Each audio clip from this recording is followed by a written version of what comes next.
اس دنیا میں آنے سے پہلے بھی ہم ایک زندگی گزار آئے ہیں اور بدقسمتی سے اس کا تصور بہت کم لوگوں کو حاصل ہے، اور عہد حاضر کے جو ریشنلسٹ قسم کے عقلیت زدہ میں کہتا ہوں انہیں، یا عقلیت گزیدہ، عقلیت سے ڈسے ہوئے لوگ، وہ ان چیزوں سے اباع کرتے ہیں، دور بھاگتے ہیں۔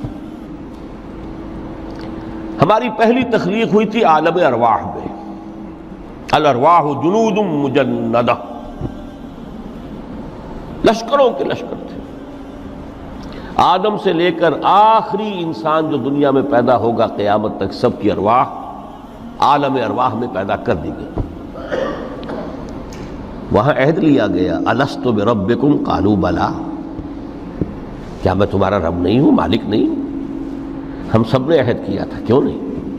شہید نا، ہم گواہ۔ یہ عہد الست، اور ظاہر بات ہے کہ عہد جو ہوتا ہے جب تک انسان کو اپنی ذات کا شعور نہ ہو، خود شعوری نہ ہو۔ آپ دنیا میں معاہدہ کرتے ہیں تو کہتے ہیں کہ بقائمی ہوش و حواس میں یہ عہد کر رہا ہوں، معاہدہ کر رہا ہوں، تو ظاہر بات ہے کہ اس وقت ہم تھے اور ہوش و حواس کے ساتھ تھے، خود شعوری کے ساتھ تھے، لیکن صرف ارواح تھی، جسد نہیں تھے۔ اور یہی ہے وہ مقام جس کے بارے میں حضور نے سے جب پوچھا گیا کہ متى وجبت لک النبوۃ یا رسول اللہ کے رسول، آپ کو نبوت کب ملی؟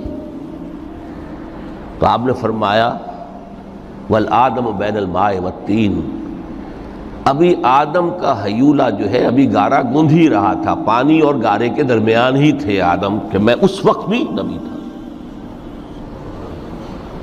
عالم خلق کا ابھی آغاز نہیں ہوا، ابھی عالم ارواح میں بھی جو تمام ارواح ہیں وہ اپنی امتیازی شان کے ساتھ ہیں۔ روح محمدی صلی اللہ علیہ وسلم، جس سے اگر نور محمدی کہیں تو غلط نہیں ہے، اس لیے کہ ارواح کا جو مادہ تخلیق ہے وہ نور ہے، جیسے فرشتوں کا مادہ تخلیق نور ہے۔ مسلم شریف میں حضرت عائشہ صدیقہ رضی اللہ تعالیٰ عنہ سے روایت موجود ہے، اللہ نے فرشتوں کو نور سے پیدا کیا۔ روح، فرشتے روح ہیں، ارواح ہیں، روح القدس، روح الامین، اور ارواح انسانیہ بھی روح ہے، یہ سب ان کا مادہ تخلیق نور ہے۔ اس وقت ہم پیدا کیے گئے، صرف ارواح کی شکل میں ہم سے عہد لیا گیا اور پھر سلا دیا گیا۔ یہ پہلی موت تھی جو ہم پر وارد ہوئی ہے اس دنیا میں آنے سے پہلے، اس لیے کہ سورہ مومن کی ایک آیت میں فرمایا گیا ہے کہ جہنم میں لوگ جو ہیں فریاد کریں گے، ربنا امتنا اثنتین واحییتنا اثنتین فاعترفنا بذنوبنا فہل الی خروج من سبیل۔ اے اللہ، تو نے ہمیں 2 مرتبہ مارا، 2 مرتبہ زندہ کیا، تو اب ایک مرتبہ اور صحیح، کہ یہاں سے نکلنے کا بھی کوئی راستہ ہے کہ نہیں؟ اتنے مراحل سے تو ہمیں لے کر آیا ہے، ایک مرحلہ اور سی۔ تو یہ 2 موتیں کون سی ہیں؟ پہلی موت وہ تھی جب ارواح کو موت کی نیند سلا دیا گیا۔ پھر عالم خلق، جسے آج سائنٹسٹ کہتے ہیں، جس کا نقطۂ آغاز ہے بگ بینگ، عالم ارواح اس سے پہلے کی شے ہے، اس تک سائنس نہیں پہنچ سکتی، وہ سائنس سے ماوراء ہے۔ لیکن جہاں سے سائنس شروع ہوتی ہے وہ عالم خلق کا آغاز ہے، بگ بینگ سے۔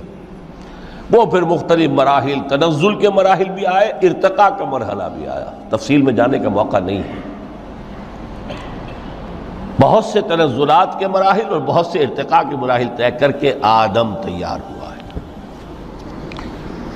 حضرت بیدل نے رحمت اللہ علیہ بہت خوبصورت شعر کہا ہے، ہر 2 عالم خاک شد تا بست نقش آدمی، اے بہار نیستی از قدر خود ہوشیار باش۔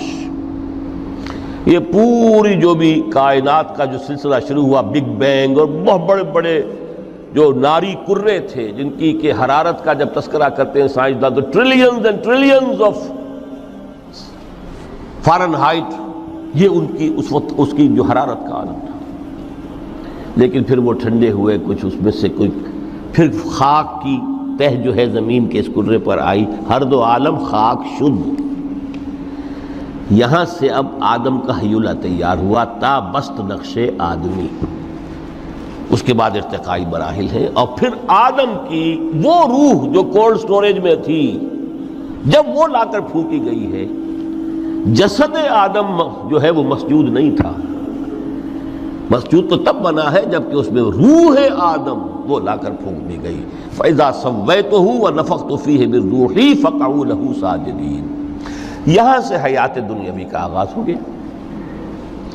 پھر وہ سلسلہ تناسل ہے، آدم اور حوا کی نسل میں سے ہر بچہ 4 ماہ کے بعد جب اس کا ایک حیولہ رحم مادر میں تیار ہو جاتا ہے، حدیث ہے متفق علیہ عبداللہ ابن مسعود سے رضی اللہ تعالی عنہ، اور جس کے اندر آغاز میں وہ کہتے ہیں کہ حضور نے ہمیں یہ بتایا وَهُوَ الصادق المصدوق، دیکھنا تم کہیں شک میں نہ پڑ جانا، محمد کون ہے؟ الصادق المصدوق، جو سچے ہیں، جن کی سچائی کی اللہ گواہی دیتا ہے،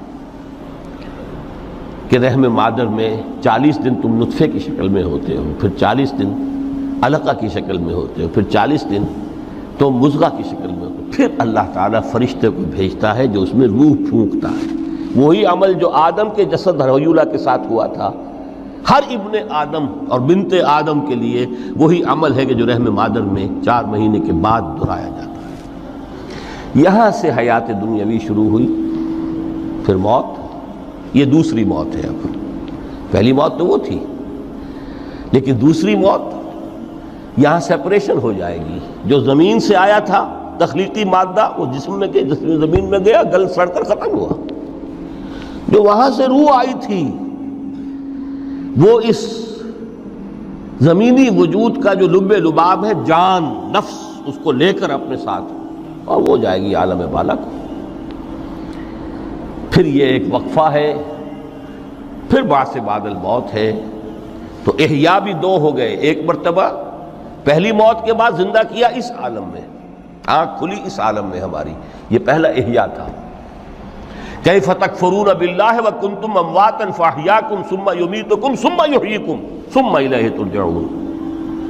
دوسرا احیاء وہ ہوگا قیامت کے دن، بعث بعد الموت، اور پھر اس کے بعد وہ زندگی ابدی زندگی ہے، ہمیشہ کی۔ یہ تصور سامنے رکھیے۔ تو یہ جو تھوڑا سا وقفہ، یہ تو زندگی بہت طویل ہے۔ تو اسے پیمانہ امروز و فردا سے نناب، جاویداں پہم دماں، ہر دم جواں ہے زندگی۔ اس میں یہ وقفہ جو ہے، خلق الموت والحیات لیبلوکم ایکم احسن عملا، یہ اس جسد کے ساتھ اس روح کا اتصال، اور یہ 30 40 50 60 70 80 100 برس کی عمر، یہ ایک وقفہ ہے، یہ امتحانی وقفہ ہے، تمہیں جانچا جا رہا ہے، پرکھا جا رہا ہے۔ ایکم احسن عملا۔ اب اگر تو 2 چیزیں انسان پر واضح رہیں، اور نہ صرف واضح رہیں، مستحضر رہیں۔ واضح تو ہو جاتی ہے ایک چیز، پھر آدمی بھول جاتا ہے، تو کوئی فائدہ نہیں دیتا اس کے۔ مستحضر ایک یہ کہ اصل زندگی آخرت کی زندگی ہے، طویل ہے۔ بل توثرون الحیات الدنیا والآخرۃ خیر وابقیٰ، کلا بل تحبون العاجلہ وتذرون الآخرہ۔ تم اس عاجلہ کو پسند کرتے ہو، اس دنیا کی زندگی کو تم ترجیح دیتے ہو، جبکہ آخرت ہے جو باقی رہنے والی ہے، ابدی۔ اگر تو یہ معلوم ہو، جیسا کہ سورہ عنکبوت کی آیت کے حوالے سے میں نے آپ کو آیت سنائی کہ وما هذه الحیات الدنیا الا لہو ولعب وان الدار الاخرۃ لہی الحیوان لو کانوا یعلمون۔